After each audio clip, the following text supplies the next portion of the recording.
Welcome to In My Own Words, Your Stories, Your Voice, a podcast dedicated to providing a space for grieving mothers to share their stories their way. I am your host, Savitria Bonaparte, and today we're diving into a deeply important, often painful topic: the impact of child loss on mental health and whether therapy can help navigate this lifelong journey of grief. We all know that losing a child is the most unimaginable pain a parent can endure.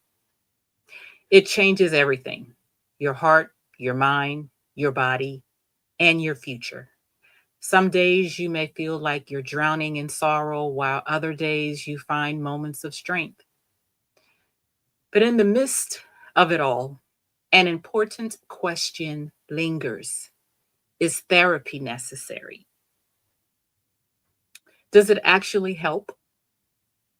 Before we begin, let's reflect on a powerful quote.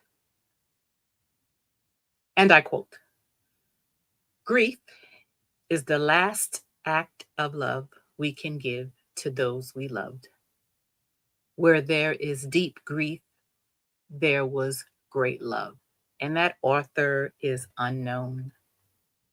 If you've been struggling with whether to seek therapy or how grief is affecting your body and mind, stay with us. This episode is for you.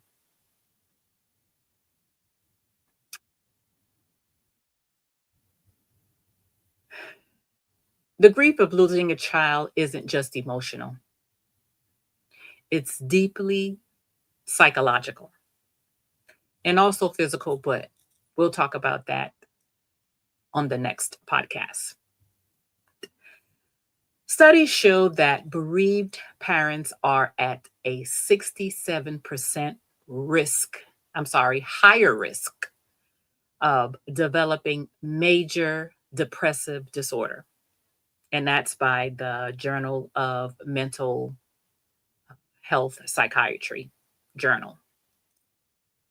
And the reality is, many grieving mothers struggle with mental health challenges such as complicated grief. Let's talk about complicated grief. Compli- Complimented, Complicated grief is when grief becomes prolonged and immobilizing, making it difficult to function.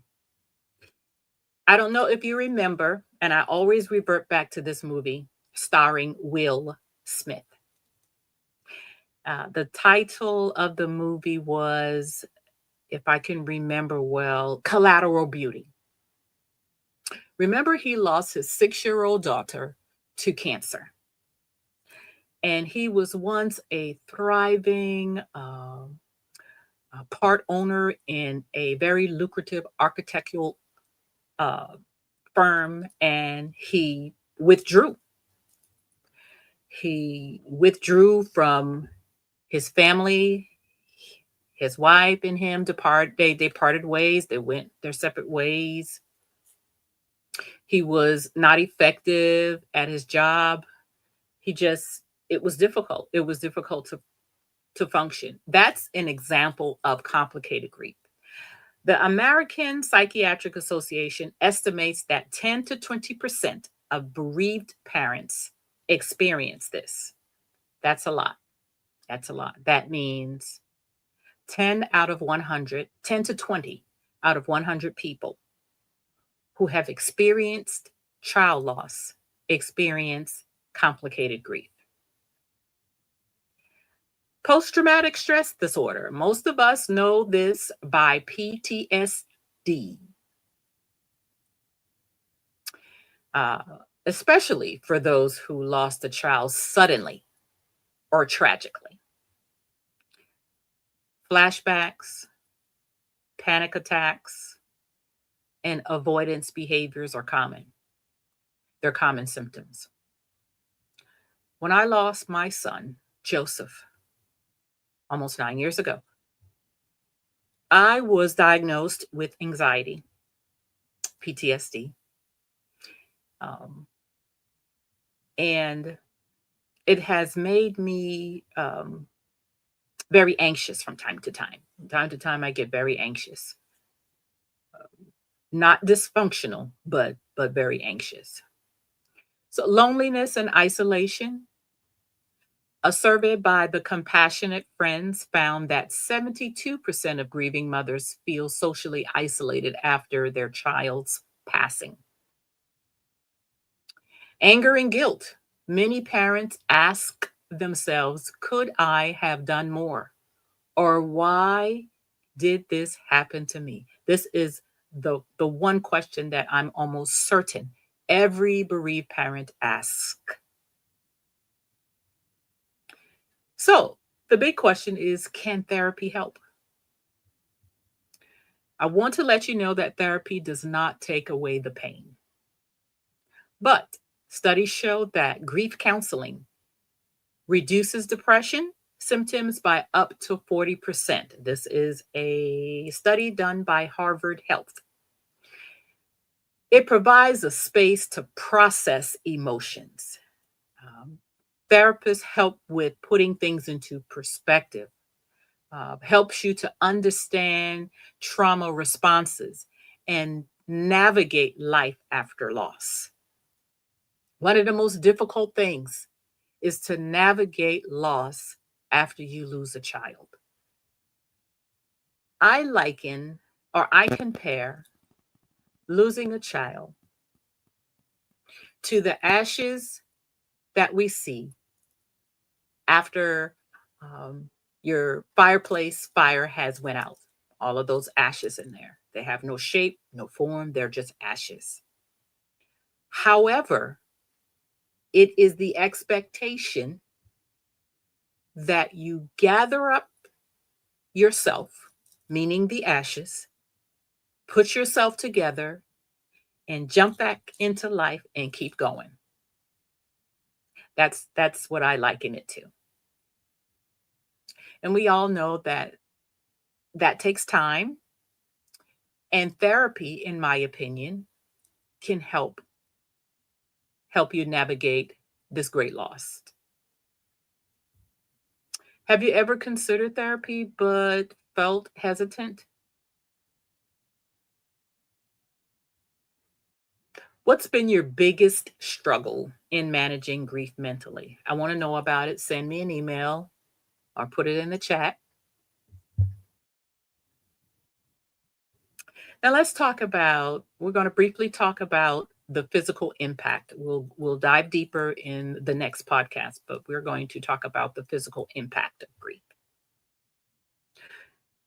Again, grief doesn't just affect our emotions, it affects us physically. It affects our physical bodies.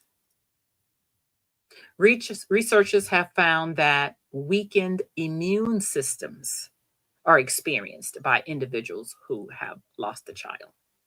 Your immune system is what helps you or is what protects you against infections.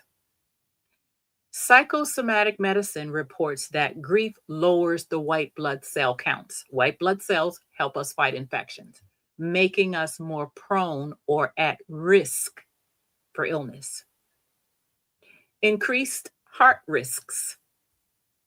The New England Journal of Medicine found that bereaved parents have a 21% higher risk of heart attack within the first year of child loss.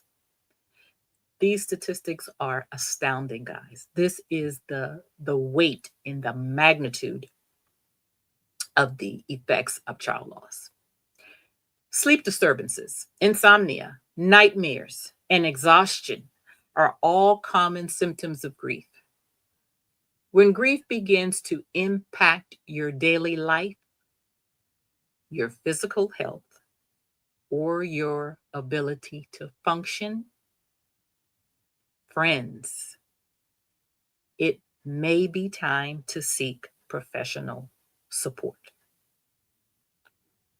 therapy, support groups, and even alternative healing methods can all play a role in helping you regain your balance. I like to say, help you get your sea legs under you. When my son died, uh, I live here in Maryland. I live in Maryland. My son died in my home state of Charleston, South Carolina, city and state of Charleston, South Carolina. The moment I returned to Maryland, I set up an appointment with a therapist because I was going to need it. I knew I was going to have to speak to a professional. Have you noticed any physical changes since your child left? How has grief affected your body? Again, I can let you know that it has really changed me physically. I have a diagnosis of anxiety. Um, I have um, forgetfulness, and there are times that I really feel like I'm having palpitations and changes in my heart rhythm.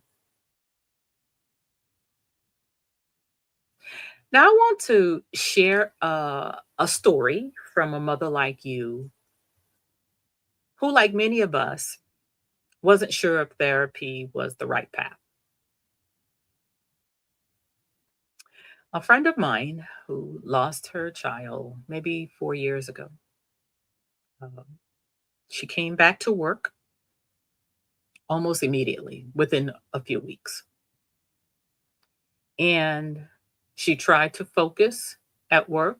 She tried to be just as productive as she used to be before her child died, and she found that she couldn't do it. So she sought professional help. She sought a therapist who specializes in therapy for grieving parents. Every grief journey is different. Therapy isn't the only answer, but it is one tool that has helped many mothers find moments of peace. Whether it's therapy, faith, journaling, or community support, healing comes in different forms. If you've tried therapy, what was your experience like? I want to know. Send me an email or put it in the chat if you're comfortable. Our email address is in my own words, 2025 at gmail.com. If you haven't, what has helped you the most in coping? I want to encourage you, friends, that we are in this grief journey together. Grief will always be a part of us. The sting of grief in losing a child does fade somewhat as the years pass, but it never goes away. But we learn how to carry it differently. Whether or not therapy is for you, what matters most is that you are not alone. If today's episode resonated with you, I encourage you to reach out, whether that's to a therapist, a support group, or even just a trusted friend. And if you ever want to share your story, I would love to have you as a guest on this podcast. If you'd like to be featured, send me a message or an email. Again, our email address is in my own words, 2025 at gmail.com. You can DM me however you would like to reach out to me, and I would be delighted to have you as a guest on In My Own Words. Our final thought: you will never get over the loss of a child. And don't ever let anyone tell you you will get over it, because they would be lying. But what you will do is you will learn to carry the love they left behind. Thank you for listening. Thank you for being you.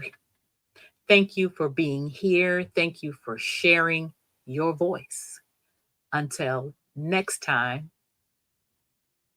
remember, this is In My Own Words, your stories, your voice. Have a good one, guys.